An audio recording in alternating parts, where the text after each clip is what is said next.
जय हिंद दोस्तों।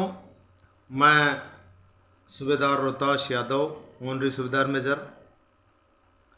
आज मैं अपना video premature discharge from armoured forces एक पहले डाला था, मैंने वो ड्रेस में डाला था, और आज मैं पार्ट 2 डाल रहा हूँ। वो इसलिए डाल रहा हूँ कि इस वीडियो को आप लोगों ने बहुत देखा है और बहुत सारे बंदों ने जो है इस पर कॉमेंट भी किए।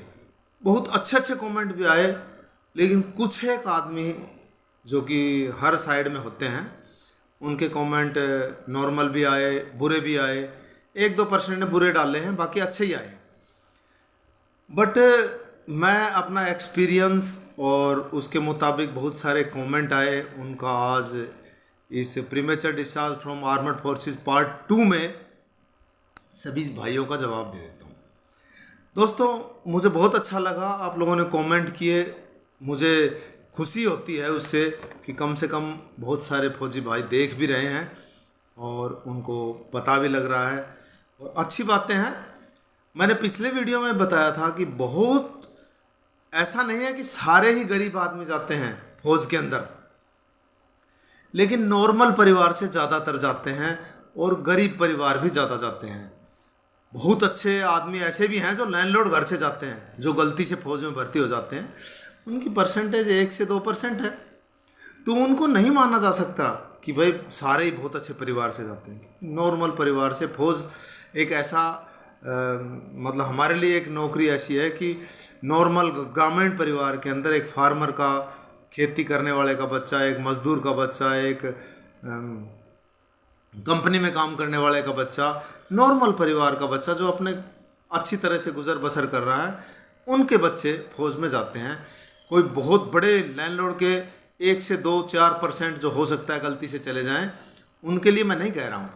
मैं आज भी ये कह रहा हूँ, पिछले वीडियो में मैंने बोला था कि भाई जो भाई अच्छे परिवार के गलती से चले जाते हैं वो आराम से कभी भी आओ, 2 साल करके, 4 साल करके, पेंशन पका के कभी भी आओ, उनके लिए नहीं है।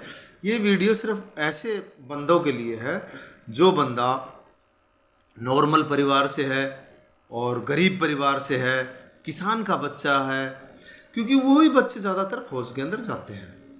तो बहुत सारों ने कमेंट दिया कि जेसीओ जो है ऑनरी के चक्कर में जवानों का खून पीते हैं। ऐसा नहीं दोस्तों, जो जवान भर्ती होता है हर एक चाहता है कि मैं जेसीओ बनूं, बट वो किसी भी कारण से नहीं बन पाता है। चाहे वो घरेलू प्रॉब्लम से, चाहे उसको बेचारे को प्रमोशन नहीं मिला, चाहे वो फिजिकली अनफिट था, चाहे वो रिटर्न में पुअर था, चाहे वो घर से लैंडलॉर्ड था, कोई भी प्रॉब्लम हो सकती है। तो लेकिन बनना सभी चाहते हैं। तो दोस्तों, जेसीओ बनना तो सब चाहते हैं और जेसीओ को गाली भी खूब देते हैं, ये सच्चाई है। तो अब मैं आपको ये बताना चाहता हूँ कि कई साहबान लोगों ने बोला ऐसे है, तो मैंने आपके वो सब कॉन्सेप्ट क्लियर कर दिए कि जो लैंडलॉर्ड घर से है वो तो कभी भी आए कभी भी जाए, उसका मतलब नहीं है। मेरा मकसद जो था कि भाई आप डिस्चार्ज मत दो, गरीब परिवार से हो, आपने क्वालिफिकेशन पूरी नहीं की है, आप किसी भी कारण से घर से पुअर हो, तो आप डिस्चार्ज मत दो। क्योंकि वहाँ पर कैलकुलेशन हम करते हैं कि भाई हमें तो इतना पैसा मिलेगा, इतना ब्याज मिलेगा, इतनी पेंशन मिल जाएगी, नौकरी कर लूँगा इतने की, वो सब कैलकुलेशन करते हैं। उस समय जो है हमें अच्छा लगता है, जब आ जाते हैं तब हमें बुरा लगता है, क्योंकि मैंने यहाँ आने के बाद जो कंडीशन देखी उसकी बात कर रहा हूँ, सबकी नहीं बदला हूँ। अभी भी मैं बोल रहा हूँ कि जो कंडीशन आने के बाद होती है उनके बारे में बता रहा हूँ। लैंडलॉर्ड है वो इस मेरे वीडियो से आउट हो जाए। लैंडलॉर्ड भाई बहुत सारे ऐसे हैं जो अपनी क्वालिफिकेशन पूरी कर लेते हैं, आके आईएएस भी लग जाते हैं, बहुत सारे सिविल सर्विस में लग जाते हैं, बहुत सारे अच्छे सेट हो जाते हैं, कोई बैंकिंग में चले जाते हैं, लेकिन उसकी परसेंटेज 2 से 3-4% है, सब नहीं हो पाते। तो जो सेट हो जाते हैं, मैंने पिछले वीडियो में बोला था, जो क्वालिफिकेशन बढ़ा लेते हैं, घर से अच्छे हैं, वो सोचते हैं कि मैं जाके सेट हो जाऊँगा, तो वो बंदे आने में कोई दिक्कत नहीं है। मैंने सिर्फ उन आदमियों के लिए बोला था जो बेचारे क्वालिफिकेशन नहीं कर पाते हैं, घर से पुअर होते हैं, कई समस्याओं के कारण होते हैं, उनके लिए वीडियो था। अब मैं आपको बताता हूँ। कुछ एक भाइयों ने ये भी बोला यार ये तो बेसिक से, आप कंप्यूटेशन लेते हैं बेसिक से होता है। बिल्कुल सही बात है, क्योंकि हमारी बेसिक उस समय फिक्स होती है, और जो कंप्यूटेशन की जो इंस्टॉलमेंट है वो भी बेसिक से ही काटी जाती है और वो फिक्स हो जाती है। बेसिक भी हमारी 2 4 5 साल में OROP बढ़ने पर बढ़ सकती है, और DA तो हर छठे महीने बढ़ेगा। अगर आप हमारी बेसिक पे और DA के परसेंटेज से काटेंगे तो वो बढ़ती ही चली जाएगी आपकी इंस्टॉलमेंट। बहुत सारे भाइयों ने, साहबानों ने कई बार बोला जी बेसिक से कटेगी, बिल्कुल सही बात है, वो इसीलिए वो फिक्स होती है। बेसिक भी आपकी बढ़ सकती है, तो बेसिक से भी नहीं कटता है, वो फिक्स इंस्टॉलमेंट होती है। जब आप रिटायर आते हो तो उस समय जो आपकी बेसिक होती है उसकी 50% आपकी फुल बेसिक होगी, और उसी में से आपका जो है कंप्यूटेशन का जो है इंस्टॉलमेंट कटता है, और वो फिक्स हो जाता है। चाहे आप फुल बेसिक और DA पर काटो, चाहे आप बेसिक में से काटो, वो ऐसे ही होता है। बहुत सारे साहिबानों ने ऐसा भी पॉइंट दिया था। अब मैं आपको उदाहरण के तौर पे बताता हूँ। ये मैंने बनाया है premature discharge from armoured forces part 2। अब मैं आपको बताता हूँ, अगर आपकी पेंशन आते समय बेसिक प्लस MSP 40,000 है तो फुल पेंशन आपकी 50% होगी, भाग 2 करके, यानी कि 20,000 आपकी फुल पेंशन बेसिक होगी, फुल बेसिक पेंशन। अब आप आ गए 20,000 पर, आज जो डी है 50% है, तो फिर आपकी फुल पेंशन 30,000 होगी। अब आपको बताता हूँ कंप्यूटेशन।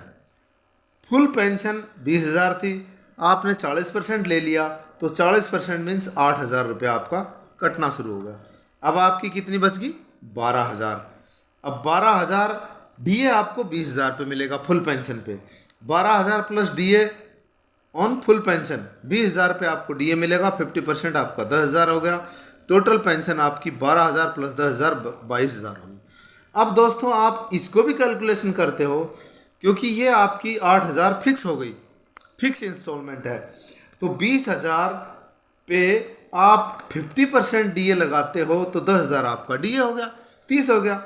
अब 30 में से भी 8 काट दोगे तो भी 22 ही बचेगा। तो ये उन साहबानों का आंसर है जो ये बोल रहे थे बेसिक से ही कटेगा।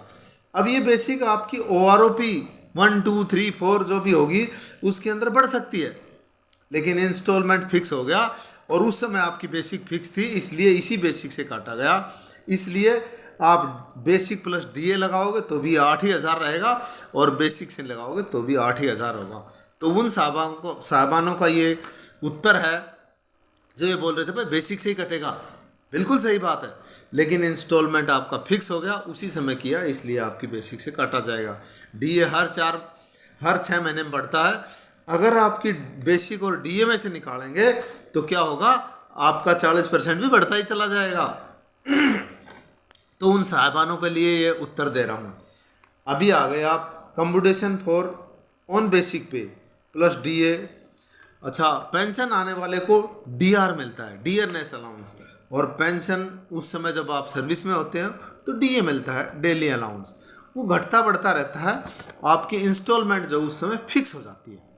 इसलिए आपको बता रहा हूँ, ऐसे बहुत सारे भाई हैं जिन्होंने ऐसा कमेंट किया, JCO जवानों का खून पीते हैं, जवान ऑफिसर JCO जवानों का खून पीते हैं। ऐसा नहीं दोस्तों, किसी भी संस्था को चलाने के लिए हर टाइप का काम, मेरे ख्याल में जो पेंशन आए हैं, हो सकता है बहुत सारे ऐसे भी जो IAS बन गए हों, और बहुत सारे ऐसे भी हैं जो बेचारे धक्के खा रहे हों।